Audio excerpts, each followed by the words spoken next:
Hola a todos, katawhan sa Dios sa Archdiocese sa Osamis.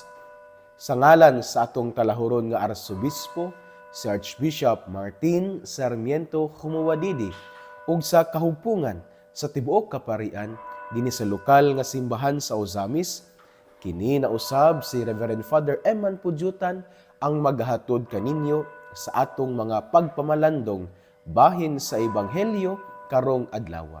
Mga igsoon ko diyan ni Kristo, adlaw karon nga Sabado, Marso 21, 2026, ug anaa kita sulod sa ikaupat nga semana sa Kwaresma. Ug niining adlaw nga Sabado, ako nga pagtimbaya sa tanan nga mga kabatan-unan nga sakop sa lokal nga simbahan sa Osamis, ilabi na gayud ang mga kabatan-unan dinhi sa parokya ni Senyor San Vicente Ferrer sa lungsod sa Bonifacio. Ngadto sa ilang presidente nga si Brian Telisic, ngadto sa ilang vice presidente nga si Francisco, sa tanan nga mga opisyalis nga nila ni Ken ug uban pa, nila ni Eman, nila ni Lablab, nila ni More, nila ni Jade, sa tanan nga mga kabatan-unan nga sakop dinhi sa parokya, akong pagtimbaya kaninyo karong adlaw. Tungod kay karong adlaw, ang mga batan-on nga sakop sa parokya ni Senyor San Vicente Ferrer, maghimo man sila sa ila ang one day karong tibuok adlaw nga Youth Lenten Recollection. Busa, salamat mga kabatan-unan niining maong inisyatiba. Salamat usab sa inyo ang pagpaningkamot nga mabuhi, nga mahimong aktibo gayod ang mga kabatan-unan nato dinhi sa parokya. Pasalamat pud ko sa ngadto kang Sir Junji nga mao ang ilang youth advisor sa iyang pagpaningkamot nga pagiya sa mga kabatan-unan say usab nga paghalad sa iyang kaugalingon diha sa pagpangalagad sa atuang simbahan. Ako usab nga pagtimbaya ngadto sa tanan nga mga naminaw karon diha naminaw sa ato bitawng AM no, sa 657 ug sa FM sa 100.7 ug sila usab nga naglantaw sa FB Live sa DXDD. Ako di usab nga pagtimbaya ngadto kang Bandin, kang Tatay Bandin Quizon, kay kanisiya kada maminaw gini siya sa mga pamalandong matag adlaw, kay mo man ni ang iyang ganahan pamalandong sa mga kaparian. Sa karon pod naminaw po ni siya, muna ako siyang igreet ngadto kang Tatay Bandin Quizon. Ako usab nga pagtimbaya ngadto kilang Ate Lucy, nilang Ate Maricel, nilang Freilin, nilang Ate Gingging, nilang Nanay Beta, nilang Nanay Baby Lubitania, nila Nanay Inday Pagubo, nila Ate Ibeb, sa tanan nila Kuya Oscar, mga parokyano nga aktibo kayo dinhi sa atuang parokya. Akong pagtimbaya kaninyo karong adlaw. Mga igsuon, nining adlaw nga Sabado, Marso 21, 2026, ang atong ebanghelyo atong pagkutluon. Sumala sa ebanghelyo ni San Juan. Tayo ikaw, O Kristo. Dagang mga tao didto nakadungog kaniya nga misulti niini ug miingon kanila, ug miingon sila, kining tawhana mao gayud ang propeta nga atong gipaabot. Ang uban miingon siya mao ang Mesiyas. Apan ang uban usab miingon ang Mesiyas dili magikan sa Galilea. Ang kasulatan nag-ingon nga ang Mesiyas kaliwat ni David ug matawo siya sa Bethlehem, ang lungsod ni David. Busa tungod kaniya nabahin ang mga tawo. Ang uban gusto unta nga modakop kaniya, apan walay nakahimo pagbuhat niini. Ang mga sundalo namalik ngadto sa mga kadagkuan sa mga pari ug sa mga Pariseo ug nangutana kanila, nganong wala man ninyo siya dad-anganhi? Ang mga sundalo mitubag, wala pay tawo nga nakasulti sama kaniya. Ang mga Pariseo nangutana kanila, hasta ba usab kamo nalimbungan niya? May usab ba sa atong mga kadagkuan o usa ka Pariseo nga mituo kaniya? Kining mga tawhana wala masayod sa balaod ni Moises. Busa tinunglo sila sa Dios. Si Nicodemo, usa sa mga Pariseo nga nakikita kang Hesus, kaniadto miingon kanila, sumala sa atong balaod, dili kita makahukom nga sad-an ang usa ka tawo sa dili pa nato siya mahusay. ug maila kun unsa iyang nabuhat. Sila mitubag, taga Galilea ba usab ikaw? Nan pagtuon sa kasulatan ug masayran mo nga wala pagay propeta nga nagagikan sa Galilea. Mga igsuon ang ebanghelyo sa Ginoo. Daygon ikaw o Kristo. Mga igsuon, ang atong ebanghelyo atong gikutlo sumala sa ebanghelyo ni San Juan kapitulo 7 bersikulo 40 hangtod sa 53. Diin kini siya nga ebanghelyo sumpay ni siya sa ato ang ebanghelyo kagahapong adlaw nga Biyernes. Kay ang ebanghelyo kagahapong adlaw o ang ato ang ebanghelyo karong adlaw kinutlo man diya sumala sa ebanghelyo ni San Juan kapitulo 7. Og naghisgot gyapon kini sa kalibog sa mga tawo mahitungod sa identity or identidad ni Jesus. Kagahapong adlaw atong nasayran nga nabahin usab ang mga tawo. Unya ang mga tawo nakailalamang kung taga-diin si Jesus. Ang mga tawo nakailalamang kung kinsa ang iyang mga ginikanan, kung unsa ilang trabaho. Apan wala gid sila makaila nga si Jesus mao ang Mesiyas, nga si Jesus mao ang gipadala sa Dios, ang bugtong niyang anak aron nga ang misyon mao lamang ang pagluwas sa kalibutan. Ug dinhi usab sa tong ebanghelyo karon the same scenario nga nabahin ug nalibog ang mga tawo due to the unsa gyud ang identity ni Jesus. Unsa gayud ang iya nga kanabang kinsa gayud siya. Apan sa tong pamalandong mga igsoon kuno ni Kristo, nindot kaayo ba nga atong pamalandungan kini bitawng kinaiya nga gipakita sa mga Pariseo, nga gipakita sa mga hanas kaayo diha sa balaang kasulatan, nga gipakita sa mga magtutudlo sa balaod. Kini bang, di ba, kay somehow sa atong ebanghelyo karon murag ning defend man si Nicodemo kang Hesus, kay hukman naman unta nila si Jesus. Nya kani si Nicodemo usa ka Pariseo, sakop siya sa pundok nga nagdumot kang Hesus.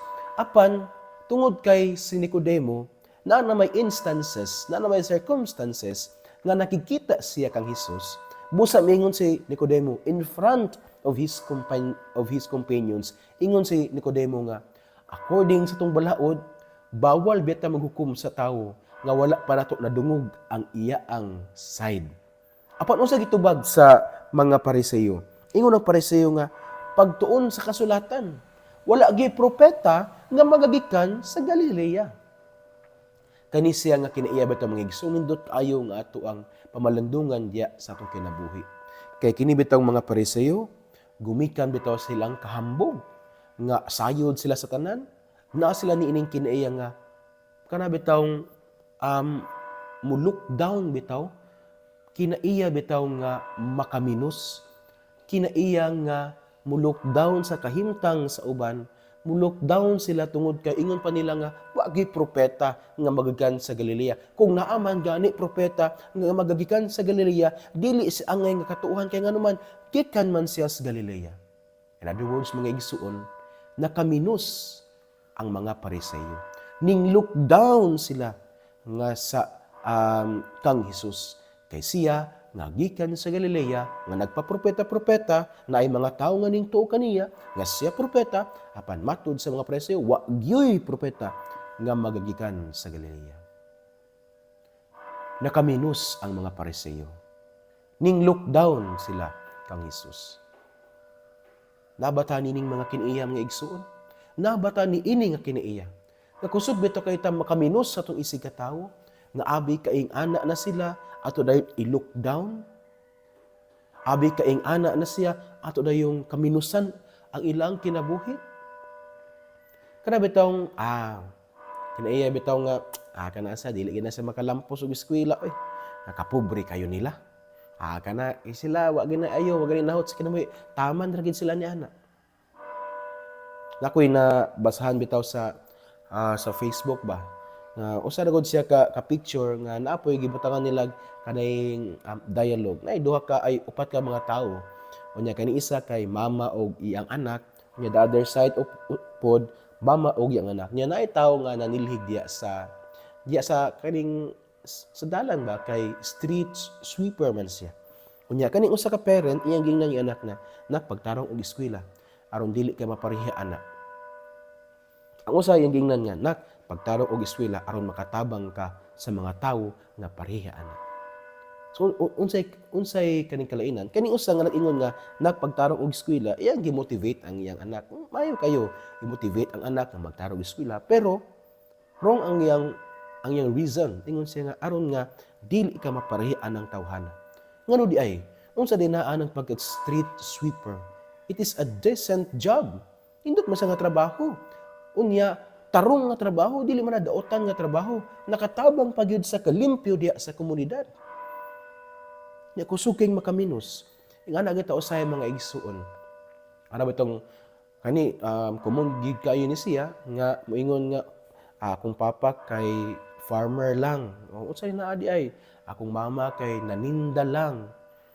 Kana usa man ka kinaiya nga daw susama nakaminusta sa atong isig ka tawo. Kani akong igsuon kay wala man ni siya nakaman og eskwela mao na nga kuan ni siya ron, naragli siya sa balay, magsigig laba, magsigig limpyo.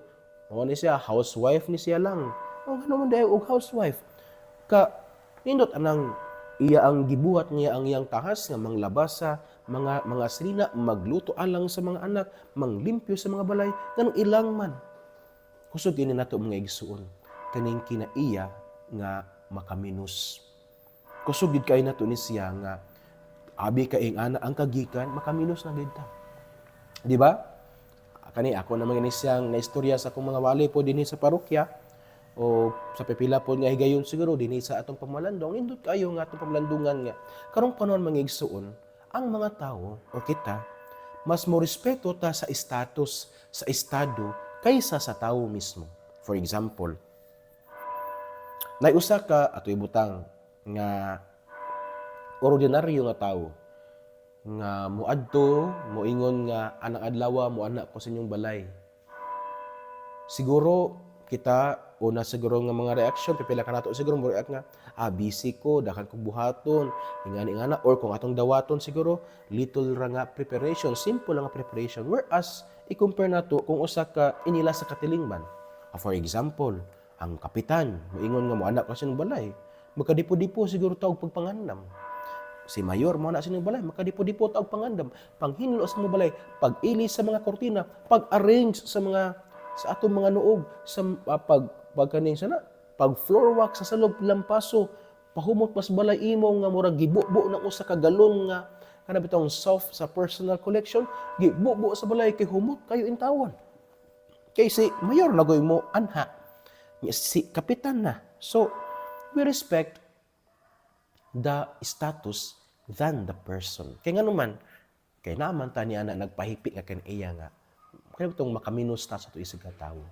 So, dili siya maayo mga igsoon. Nining Kwaresma nindot nga, usa ni sa mga butang, nga angay natong biyaan, nga kusog ka itang makaminos sa atong mga isig ka tao. Lahi bitaw taog pagtratar sa simple ug sa mga banggiitan. Lahi taog pagtratar sa mga tao nga way nakabot sa kinabuhi, kaysa sa mga tao nga daw daghan na ang ilang na-prove sa ilang kaugalingon diha sa kinabuhi. Kay kana siya dili maayo. Kana siya kinaiya na siya sa mga Pariseo sa atong ebanghelyo nga nakaminos sila kang Hesus. Kay lagi matud nila wagay propeta nga gikan sa Galilea. Ikaduha nga punto mga igsoon ko ni Kristo, nining atong ebanghelyo karon, nining atong mga pagpamalandong karon. Kani yung giingon din hipod ni kaning kinaiya ni Nicodemo. Nindot kayo ang kinaiya ni Nicodemo. Siya usa ka Pariseo nga nakikita na kang Hesus kaniadto. So meaning to say, before nining event sa atong ebanghelyo karon, si Nicodemo naa na siya personal encounter with Jesus. And then aside from that, si Nicodemo usab sanglit usaman siya ka Pariseo, well-versed pud siya sa balaod ni Moises. Kahibalo pod siya sa balaod ni Moises. Muna nga, nindot kayo ang giingon ni Nicodemo sa atong ebanghelyo karon. Ingon si Nicodemo, sumala sa atong balaod, dili kita makahukom nga sad-an ang usa ka tawo sa dili pa nato siya mahusay og maila kung unsay iyang nabuhat. Usa ka kini iya mga igsuon nga dili dayon mohukom kung dili pa nimo madungog ang side sa tawo, or dili pa ka mohukom dayon kung dili nimo madungog both sides. Kini parang ka nga pag-istorya gini. Alang gini sa mga libakira, alang gini sa mga marites, nakusog kayong mutuo sa unsay na dungog, kusog kaayong pumusugnod sa unsay na dungog, kusog kaayong mutuo sa unsay mo dungog, ug mingon dayon nga, ay, ingana din na siya. Ay, ingana din na sila. Ay, ana nila yung binuhatan di ay. Bisag wa pa nila nadungog ang side sa kanibitawng pikas. Wa pa nila nadungog. Unsa gyud ang kanibitawng tinuod nga panghitabo. Tungod kay nakadungog lang niini, motuo na dayon. Paita aning kanibitawng sa akong pamalandong bitaw mga igsoon, pait kayong ingani nga klase nga pagkatawo. Nga bitaw motuo dayon unsay nadungog. Bitaw wa ginasayod ba? Bitaw wa dili sila aware nga gigasahan sila sa kitang tanan, gigasahan ta sa Ginoo og utok. Gigasahan kita sa Ginoo og huna-huna aron nga maghuna-huna. Kibalutang mo balanse sa mga panghitabo, kibalutang musuta, musala sa unsay musulod sa atong dunggan, or kung unsay makita sa atong mga mata, adiserta mo istorya o usa ka butang. Unsa gingon ni Nicodemo? Dili pa ta angay mohukom because we have not yet heard the side of Jesus. Wa pa na to sila nadungog. Ang ilang side, dili pa ta mohukom dayon. Pero kita, kung unsay madungog, hukom dayon. Nya wa bitaw dili aware nga gihatagan ta sa Ginoo og utok ba, huna-huna aron nga musuta, musala sa tanan nga ato bitaw na nadungog o nakita unya adiserta mohukom. Nabi tay mga utok mga igsoon. Kani biya usabi ni siya sa gasa sa Ginoo. Kani bitaw the capacity to evaluate, the capacity to think, the capacity to to analyze. Natay kapasidad nga mo analyze sa mga butang. Munang ato ning gamiton. Kay kung dili nato ni gamiton, insulto ni siya sa Ginoo nga naghatag nato niini. Pankarong panahon na kusog na lang tang mo istorya without analyzing, without evaluating, without thinking, in other words, kung kini ba siya, tinuod ba or dili. Common kini siya.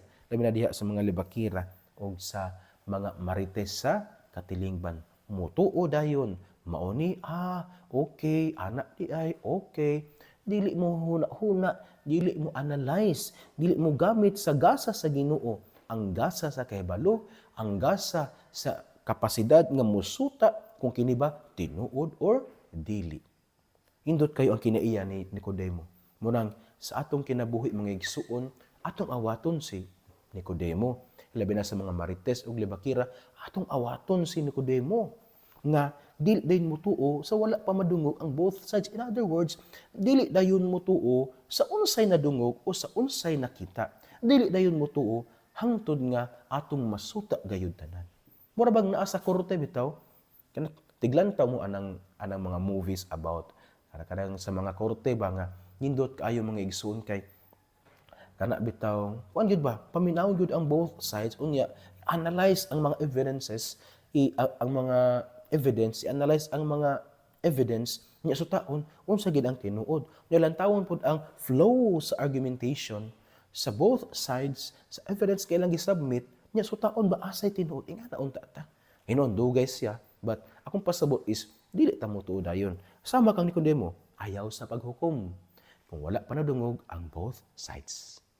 Mga igsoon kada ni Kristo, dinhi nala kukutob sa akong pagpamalandong karong adlaw. Duha ka puntos ang akong gipaambit. Una, atong awaton ang kinaiya ni Nicodemo. Nindot kayo ang iyang kinaiya kay natudlo kanato kini nga atong gamiton nato ang atong hunahuna, atong gamiton nato ang atong utok, atong gamiton nato kini nga gasa nga gikan sa Dios to analyze things before saying a judgment. or before believing it. Ikaduha mga igsuon, atong likayan ang kinaiya nga gipakita sa mga Pariseyo sa ebanghelyo nga sila naani ning kinaiya nga nakaminos sila kang Hesus. Dili maayo nga mulok down ta sa atong mga igsoon. Dili maayo nga humiliate ta sa atong mga igsoon. Dili maayo nga makaminos ta sa atong mga igsoon. Kay kitang tanan sa mata sa Dios patas raman ta. Kitang tanan naay mga apan, kitang tanan makasasala. And so the right attitude dili gyud makaminos. So sama sa gibuhat sa mga Pariseyo. Mga igsoon kada ni Kristo, ang maayong balita nga mao ang pulong ni Hesus angay ginatong paminawon pamalandungan ug paningkamutan nga puy-an diha sa atong kinabuhi. Kay bulahan kayo ang tawo nga naningkamot nga magpuyo sa mga pulong ni Hesus. Sama siya sa usa ka kahoy nga gitanom daplin sa sapa kansang dahon dili gayud malaya. Tiempo sa tingbunga sila mohatag og mamaayo ug daghang mga bunga. Amen. Again mga igsoon, salamat kayo sa naminaw, naglantaw karon. Salamat kayo sa panahon nga inyong gigahin. Salamat usab sa inyo ang kanibitang makanunayon nga pagpaminaw nining ato ang mga pamalandong sa matag adlaw. Namagoy ako lang ning ipaklaro no. Namagoy nangutana sa kuha kung kada adlaw ba ko mohatag og pamalandong dili. Kani siya nga programa ni siya nga gisugdan gayud sa tuang halangdon nga arsobispo. Sa pagsugod niini siya gid ang namalandong Lunes taman og Sabado hangtod nga na delegate ang uban nga mga adlaw sa mga pari. Ug karong panahon na ang tulo ka buok ang maghatag sa maong pamalandong nining orasa no sa programa sa DXDD. Sa adlaw nga Lunes ug Miyerkules ang mohatag sa pamalandong mao ang atong halangdon nga arsobispo si Archbishop Martin Sarmiento Khumuwadidi. Kung Martes ug Huwebes mao si Reverend Father Mark Julius Samonte. Siya usa sa mga parochial vicars diha sa Metropolitan Cathedral of the Immaculate Conception sa Dakbayan sa Osamis. Ug siya usab ang chaplain diha sa Mars MC. Dayon Biyernes o kaning Sabado mao ang ako ang turno nga mohatag og pamalandong. So maminaw tag yun no sa pamalandong sa atong mga igsoong kaparian labi na sa tuang arsobispo matag kang bishop, kang archbishop Lunes o Miyerkules. Kang Father Mark Julius Martes o Huwebes. Kung Friday and Saturday mao nini ubos nga alagad nga nga muuban kaninyo sa atong pagpamalandong. Nga igsuon sa sunod usab nahigayon, salamat kaayo. Uban sa pangiliya, sa tong mahal nga inahan, nagisangpit natong mga misamisnon nga berhen sa kuta. Ang Dios unta, magapanalangin kaninyo kanunay, sa ngalan sa Amahan, ug sa Anak, ug sa Espiritu Santo. Amen. Mayong adlaw, mag-amping, ug ki Dios li siempre bendiga.